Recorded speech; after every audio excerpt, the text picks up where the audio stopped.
Podcast numéro 68, nous y voilà. J'espère que tout le monde a passé un excellent week-end et que tout le monde a très bien démarré sa semaine.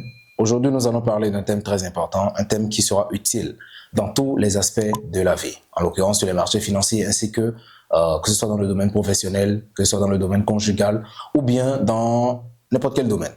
Donc aujourd'hui, nous allons parler du leadership, une compétence clé pour progresser dans tous les aspects de sa vie. Si c'est la première fois que vous tombez sur nos podcasts, vous êtes au bon endroit si vous souhaitez progresser. Donc abonnez-vous à notre chaîne parce que régulièrement, nous partageons des informations qui vont vous permettre de progresser dans différents aspects de votre vie. Et si vous êtes passionné par le trading aussi, vous êtes au bon endroit. Dans la description de la vidéo, vous retrouverez tous les liens qui vous permettront de nous contacter pour travailler directement avec nous afin de pouvoir passer au niveau supérieur dans votre activité.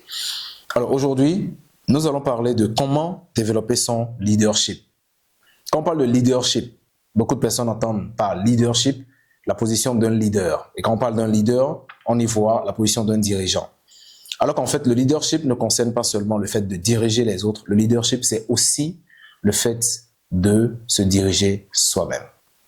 Ce qui veut dire que nous sommes tout le temps en position de leadership. Nous sommes en position de leadership, en l'occurrence, lorsque nous sommes, par exemple, aînés de la famille, nous sommes en position de leadership.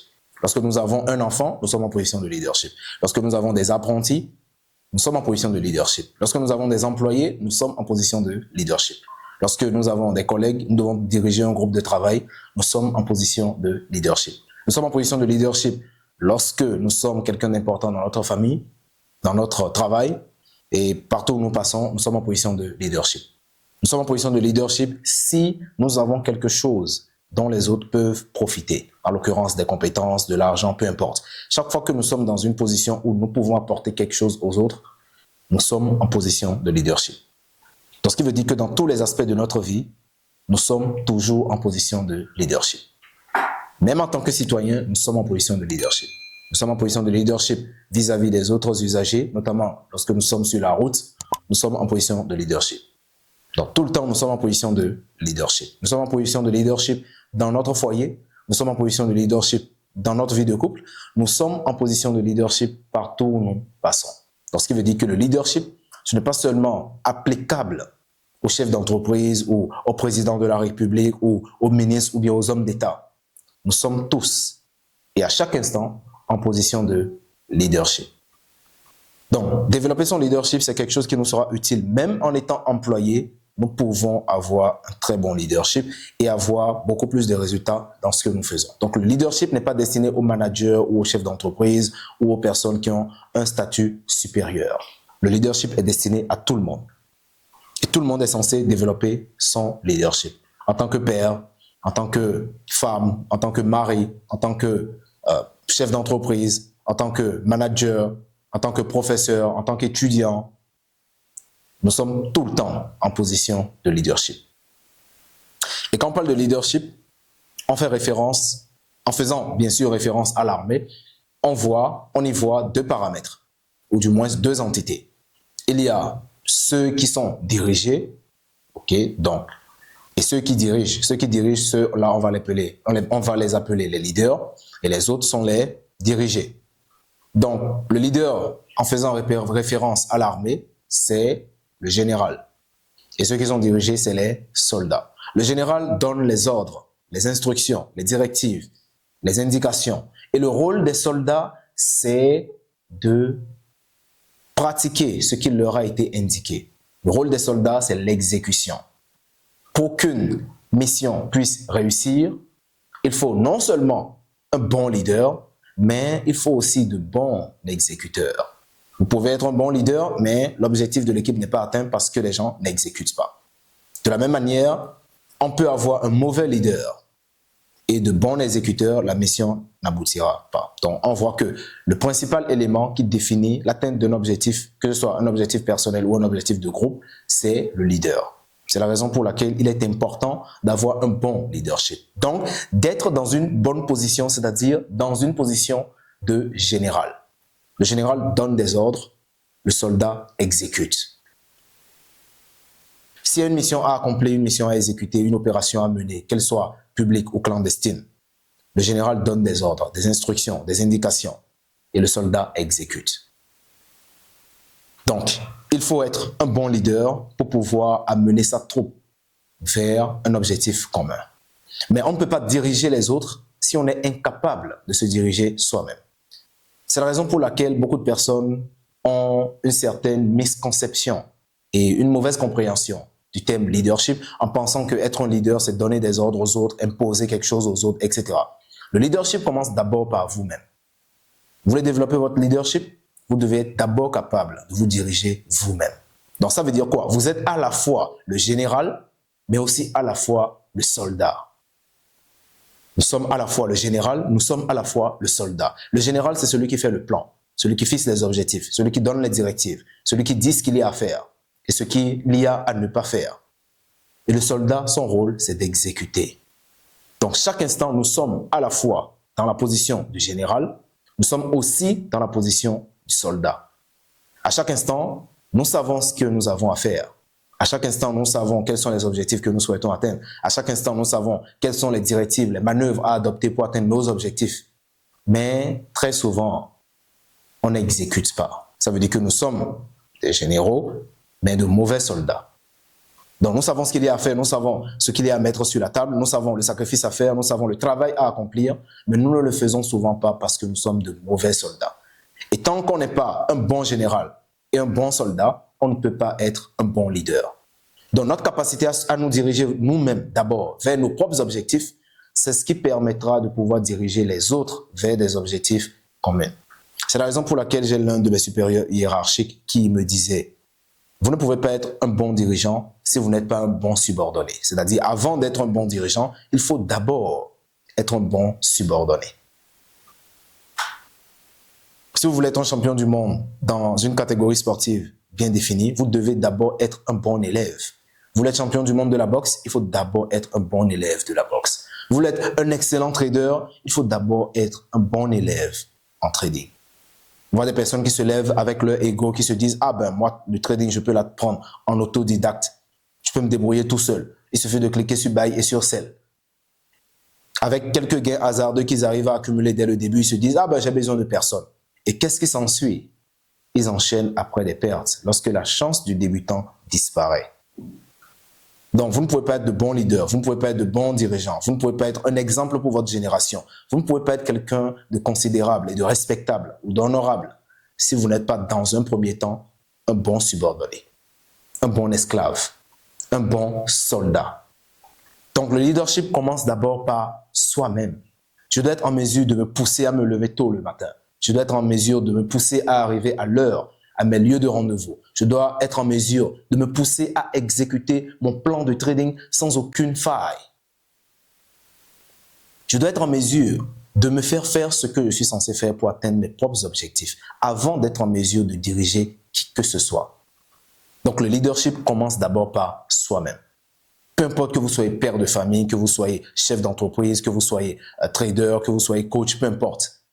Le leadership commence d'abord par vous-même. Vous ne pouvez pas diriger les autres là où vous n'avez jamais été. Vous ne pouvez pas amener les autres là où vous n'avez jamais été. Donc, si vous voulez diriger les autres comme cela se doit, si vous voulez inspirer les autres comme cela se doit, guider les autres comme cela se doit, vous devez d'abord vous-même vous diriger, vous guider là où vous voulez aller. Et c'est cela le leadership. La base du leadership, c'est d'abord d'être capable d'être un bon général et un bon soldat pour soi-même. Le fait de se diriger soi-même, d'abord, d'affronter ses propres démons, ses propres failles, d'affronter ses propres défauts et de les corriger, de les améliorer. Vous ne pouvez pas guider quelqu'un là où vous n'avez jamais été. Donc, une fois que vous avez pris le leadership de votre propre destinée, il y a certaines choses auxquelles vous devez faire attention lorsque vous êtes dans une position de leadership où vous devez diriger les autres maintenant. Quand vous avez sous la responsabilité des enfants, vous avez sous la responsabilité des employés, des collègues, des collaborateurs, des mentees, des personnes que vous devez amener quelque part, vous devez avoir certaines aptitudes. Et ces aptitudes notamment, c'est les aptitudes les plus populaires en termes de leadership.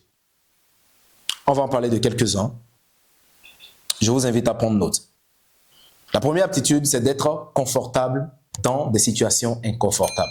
Vous ne pouvez pas être un bon leader si vous êtes un pleurnichard. Vous ne pouvez pas être un bon leader si vous abandonnez facilement. Vous ne pouvez pas être un bon leader si à la moindre difficulté, vous vous plaignez, si vous abandonnez. Vous ne pouvez amener quelqu'un ou personne nulle part si face à l'adversité, vous capotez. Donc, en tant que leader, la capacité à résister à l'adversité est le caractère numéro 1 du leader. La capacité à endurer la douleur, c'est le caractère numéro 1 d'un bon leader. Le leader, il n'est pas là pour dominer les autres, il n'est pas là pour rester dans son canapé et dire aux autres d'aller se mettre au travail. Il est là pour aider les autres à surmonter certaines difficultés. Et ces difficultés, il doit lui-même être en mesure de les surmonter. Je me rappelle quand je préparais le championnat national de karaté vice-paramilitaire de karaté en 2019, j'avais très peu de temps pour pouvoir préparer la compétition. Et chaque matin, on se levait, il nous restait à peine une semaine pour la compète. Chaque matin, on se levait avec mon coach. Très tôt, on allait se préparer entre 6 h du matin et 10 h, quelque part où c'était pratiquement très loin de là où j'habitais. Donc, on a fait une préparation dans la précipitation. On savait que le jour de la compétition, les choses pourraient se passer ou ne pas se passer comme prévu. Et pire, après la fatigue, ou du moins après avoir accumulé la fatigue de l'entraînement, on n'a pas eu le temps de récupérer parce que le délai était très restreint. Et le jour de la compétition, il y a eu une grosse pluie. Une très grosse pluie. Donc, j'étais dans une condition ou bien dans un contexte où je n'ai pas eu un bon temps de préparation, je n'ai pas eu un bon temps de récupération. Le jour J, il y avait de la pluie, le tatami était mouillé, tout était glissant, et de surcroît, j'étais étranger. Donc, tout était contre moi. Tout était contre moi. Mais, à la fin de la compète, je m'en sors avec une médaille d'argent. Et c'est ça, être un leader. C'est-à-dire, vous devez être conscient que quoi que vous décidez de faire, quoi que vous décidez d'atteindre comme objectif, tout sera contre vous. Tout sera contre vous. Quand vous allez à la guerre, quand on part à la guerre, il y a absolument tout qui est contre nous quand on part à la guerre. Il y a le climat, il y a l'environnement, il y a la famine, il y a la température. Il y a tellement de choses, il y a tellement de conditions qui sont contre vous que même avant de démarrer la guerre, si mentalement vous n'êtes pas résilient, vous avez déjà perdu la guerre. Parce qu'il y a tellement de paramètres qui sont contre vous. Vous décidez d'atteindre un objectif, vous décidez de décoller pour aller quelque part. Le premier élément que vous devez affronter, c'est la gravité. Donc, chaque fois que vous allez vouloir aller dans une direction, vous devez être prêt à affronter les forces de frottement. Tout sera contre vous. Vos parents, vos amis, vos collègues, le climat, la température, la chaleur, la fatigue, la fraîcheur. Tout sera contre vous. Donc, si vous n'êtes pas capable d'être résilient, mentalement fort pour surmonter certains obstacles, vous ne pourrez pas mener les autres là où ils veulent aller. C'est la raison pour laquelle l'aptitude numéro 1 du leader, c'est la résistance mentale. Imaginez, vous avez une compétition, ou du moins, vous avez un projet sur lequel vous devez travailler avec votre chef d'entreprise, ou du moins votre leader, et lorsque les choses deviennent difficiles, les clients ne répondent pas, l'activité ne se déroule pas comme prévu. Vous voyez votre leader qui commence à jeter l'éponge, qui dit « moi je ne viens plus aux réunions, moi je ne ferai plus telle chose, parce que moi je trouve ça très difficile ». Pourtant, c'est lui qui vous a invité à travailler sur le projet. Qu'est-ce que vous penserez de ce leader? Personnellement, vous penserez que c'est un très mauvais leader. Donc, le leadership n'est pas le fait de donner des ordres aux autres, c'est le fait de guider les autres à travers certains obstacles jusqu'à ce que l'objectif soit atteint. Et cela n'est pas possible si vous-même, vous n'êtes pas mentalement résilient. Je suis coach sportif, oui. Mais si je ne me pousse pas moi-même à me mettre au sport, à faire les choses que je dois faire physiquement, malgré la fatigue, malgré l'épuisement, comment je peux guider quelqu'un à se lever et faire pareil, malgré la fatigue? Donc la résistance mentale et la capacité à se diriger soi-même, à se discipliner soi-même, c'est le critère numéro 1 d'un bon leader. Le leadership, c'est la résistance à l'adversité. Si vous n'êtes pas capable de résister à l'adversité, vous ne pouvez pas être un bon leader. Et je pense que dans la politique et dans n'importe quelle situation où on doit élire un leader, le leader doit d'abord être jugé par rapport à sa capacité à résister à l'adversité. On élit un président pour un pays, on doit d'abord voir si le pays se fait attaquer.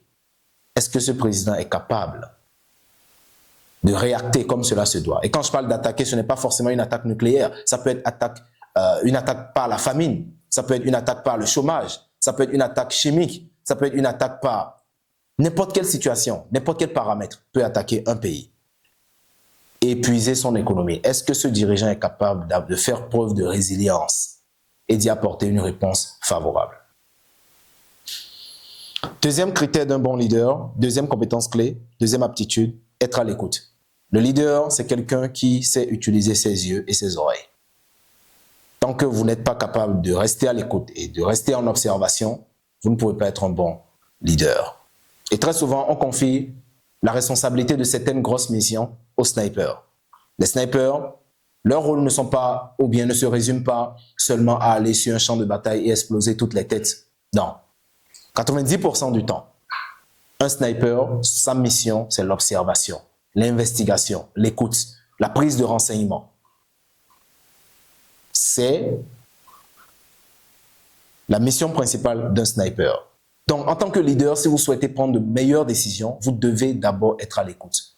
Vous devez d'abord observer. Vous devez d'abord voir, entrevoir et déduire avant de tirer des conclusions. Donc, l'aptitude numéro 2 d'un bon leader, c'est l'écoute. Vous devez être à l'écoute de vos mentees, être à l'écoute de votre équipe, être à l'écoute de la concurrence, être à l'écoute de toute personne qui est sous votre responsabilité. Parce que si vous ne connaissez pas les failles de votre équipe, vous ne pouvez pas y remédier. Si vous ne connaissez pas ce qui ne va pas auprès de votre équipe, vous ne pouvez pas y remédier.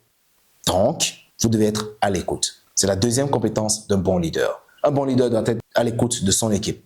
Vous devez être à l'écoute des gens que vous guidez. Vous devez être à l'écoute, ou du moins à leur écoute, pour savoir ce qui va, ce qui ne va pas, ce qu'ils doivent améliorer, ce qu'ils comptent changer, ce qui leur plaît, ce qui ne leur plaît pas. Vous devez être à l'écoute. Troisième attitude, vous devez être en mesure de montrer à votre équipe la vision sur laquelle ils sont en train de travailler. Si ceux que vous dirigez ne savent pas là où vous allez, il est très facile pour eux de se perdre. Il est très facile pour l'un d'entre eux d'être un maillon faible de la chaîne et de déraper du chemin que vous êtes en train d'emprunter. Par exemple, quand je coach un étudiant, je lui dis l'objectif, premièrement, c'est de maîtriser le fonctionnement du marché en trading, de maîtriser une stratégie de trading dans la mesure où on est capable d'identifier correctement la direction des prix, d'identifier correctement un point d'entrée, d'identifier correctement un point de sortie et d'apprendre à gérer le risque sur chaque trade. Et ensuite, d'apprendre à gérer sa psychologie, tenir un journal de trading pour s'améliorer. Ensuite, de comprendre ce qui ne marche pas afin de les éviter sur les marchés. Donc, tout est déjà établi sous forme de feuille de route. Et dès le départ, l'étudiant sait qu'est-ce que nous avons à faire. Où est-ce que nous allons? Par où on commence, par où on termine. Ça lui permet de rester sur le chemin et à chaque étape de la mission, d'être capable de comprendre là où est-ce qu'il en est afin de rester focus sur la destination finale. Donc, le leader doit être en mesure de montrer à l'équipe la vision. Quelle est la vision commune sur laquelle nous sommes en train de travailler? Qu'est-ce que nous sommes en train de faire? Où est-ce que nous allons? Alors, nous allons démarrer un nouveau projet, d'accord, mais où est-ce que nous allons? Est-ce que l'objectif du projet, c'est juste de rester au niveau local, ou du moins au niveau régional, ou au niveau national, ou au niveau international? Quelle est la vision? Et dans cette mesure, quelles sont les manœuvres qu'on doit adopter pour y arriver? Quelles sont les étapes? Quelles sont les choses à faire au quotidien pour y arriver? L'équipe doit comprendre votre vision. Très souvent, quand vous avez une équipe qui ne suit pas votre vision, c'est parce que l'équipe n'a pas compris la vision. Donc, vous devez être capable de communiquer efficacement à votre équipe en tant que leader la vision sur laquelle vous êtes en train de travailler. Si l'équipe ne comprend pas la vision, l'équipe ne saura pas là où ils sont en train d'aller. Et quand je parle d'équipe, comme je l'ai dit tout à l'heure, nous sommes tout le temps en position de leadership. Et quand je parle d'équipe, il ne s'agit pas forcément de l'équipe de votre entreprise. Il peut aussi s'agir de vos enfants. Quand vous demandez à vos enfants, ah oui, travaillez à l'école. Si les enfants ne comprennent pas pourquoi ils doivent travailler à l'école, eh bien, ils ne travailleront pas à l'école. Ils vont travailler quand vous êtes là, parce qu'ils ont peur de vous, mais en votre absence, ils ne travailleront pas. Pourquoi? Parce qu'ils ne comprennent pas la vision. Mais quand j'appelle mon enfant, je lui dis, écoute, si tu travailles à l'école, voilà ce que je pourrais faire. Juste après l'école, voilà ce qu'on va faire. Nous avons tel objectif qu'on souhaite atteindre. Et quand tu travailles à l'école, ça nous permettra de nous rapprocher de cet objectif. Quand je lui dis, ah, tu travailles à l'école, tu auras de bonnes notes, etc. Si tu as de bonnes notes, tu pourras passer en classe supérieure. Et si tu passes rapidement en classe supérieure, tu pourras vite finir l'école. Après, tu pourras faire ce que tu veux dans ta vie. C'est plus encourageant. Quand je lui demande, qu'est-ce que tu veux faire de ta vie demain? Quand je lui demande, c'est quoi ton rêve? Elle me dit, ah, je veux être un musicien. Ok, c'est parfait. Est-ce que tu sais qu'on a plus d'opportunités avec un bac d'être un excellent musicien que quand on ne part pas à l'école, quand on ne travaille pas à l'école? Oui, bien sûr. Donc, ce que tu vas faire, tu vas travailler, tu vas passer en classe supérieure. Quand tu auras ton bac, je vais t'inscrire dans une école de musique. Donc, tout de suite, l'enfant a une vision à long terme de ce pourquoi il doit travailler à l'école. Et c'est plus facile pour lui de travailler à l'école, de se motiver lui-même parce qu'il a une vision à long terme de ce qu'il veut réellement. Dans votre position de leadership, vous devez faire comprendre à votre équipe, à ceux que vous dirigez, à toute personne qui s'inspire de vous, votre vision.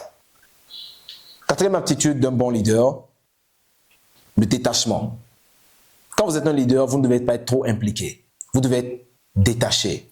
Un leader n'est pas quelqu'un de sentimental. Un leader n'est pas quelqu'un de trop empathique. Un bon leader doit pouvoir se détacher d'une situation. Un bon leader doit pouvoir prendre du recul, observer, déléguer et superviser. Quand je commençais en entrepreneuriat, je commettais l'erreur d'être principalement le rainmaker.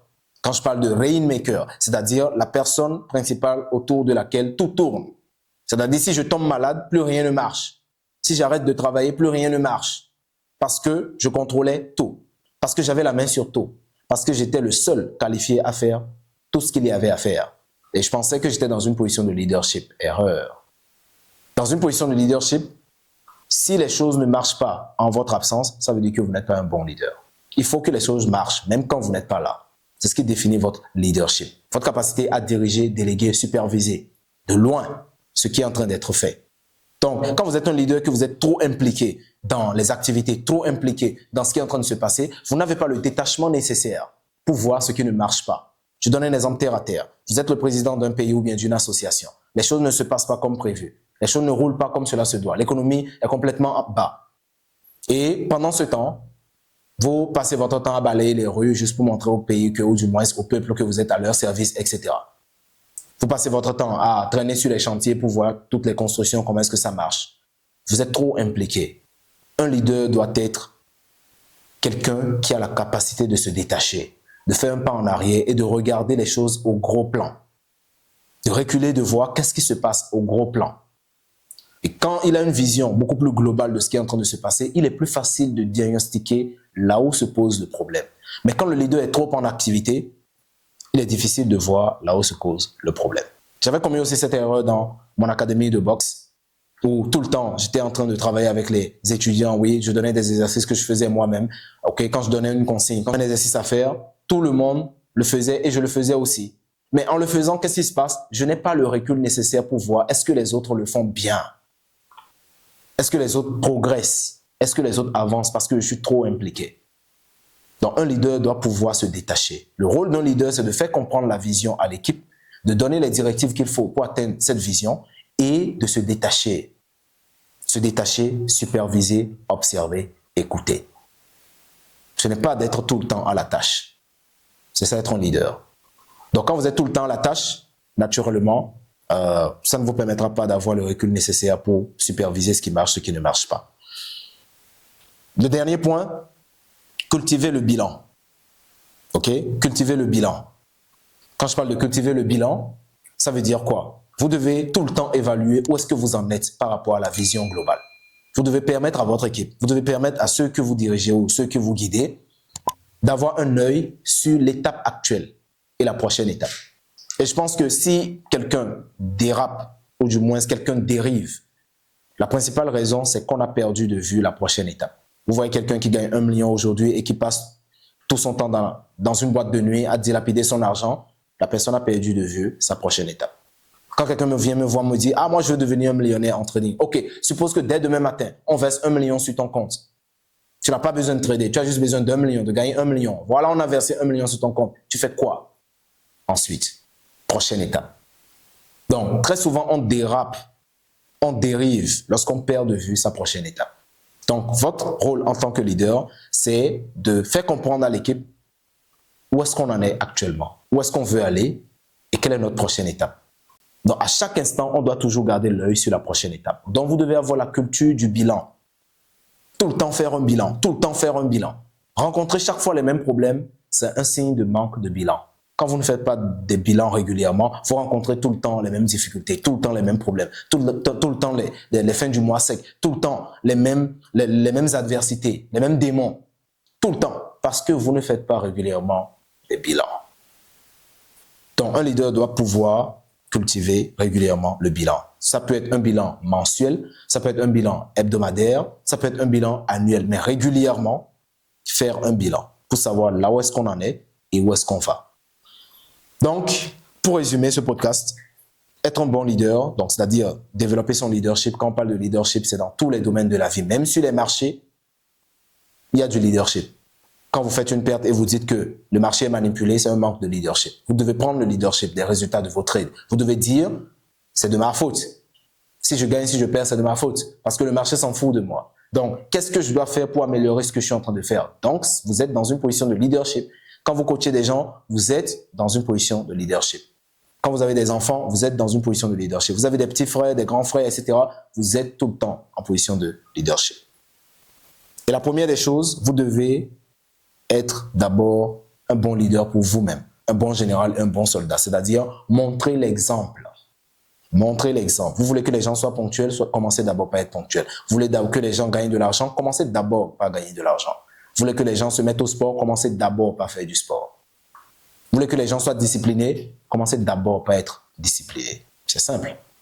Deuxième des choses, soyez confortable dans l'adversité. Soyez capable de surmonter l'adversité. C'est la raison pour laquelle d'ailleurs je conseille à un homme, un vrai, d'avoir toujours un couteau dans son manche. Toujours un couteau. Quand je parle de couteau, je ne parle pas de forcément l'arme qui est matérielle, mais je parle de la capacité à se défendre.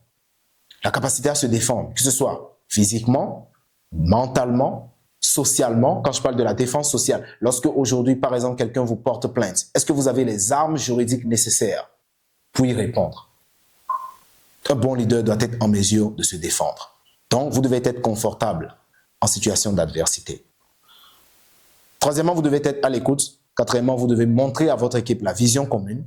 Cinquièmement, vous devez donner des directives et superviser. Vous détacher et superviser ensuite. Et dernièrement, ayez la culture du bilan. Ce sera tout pour ce podcast. J'espère que vous aurez appris quelque chose, en tout cas, sur le leadership. Et j'espère qu'à partir d'aujourd'hui, chacun se mettra dans une position de leadership vis-à-vis de sa propre situation, de la situation de son pays, de la situation de sa famille, pour qu'ensemble, nous puissions prendre la responsabilité de nos problèmes, parce que personne ne viendra les résoudre à notre place, pour que nous puissions progresser vers un niveau supérieur. Si vous avez besoin d'être guidé dans ce processus, ou bien vers votre prochaine étape, tout ce que vous avez à faire, c'est de descendre dans la description de la vidéo pour retrouver tous les liens qui vous permettront de joindre notre académie afin de travailler avec nous. Et si vous avez besoin qu'on aborde un sujet particulier lors de nos prochaines vidéos, dites-le nous aussi en commentaire. Ça nous fera un grand plaisir d'aborder différents sujets pour vous aider à passer au niveau supérieur. Et surtout, je vous souhaite de passer une excellente semaine avec beaucoup de discipline, beaucoup de leadership dans tout ce que vous allez faire.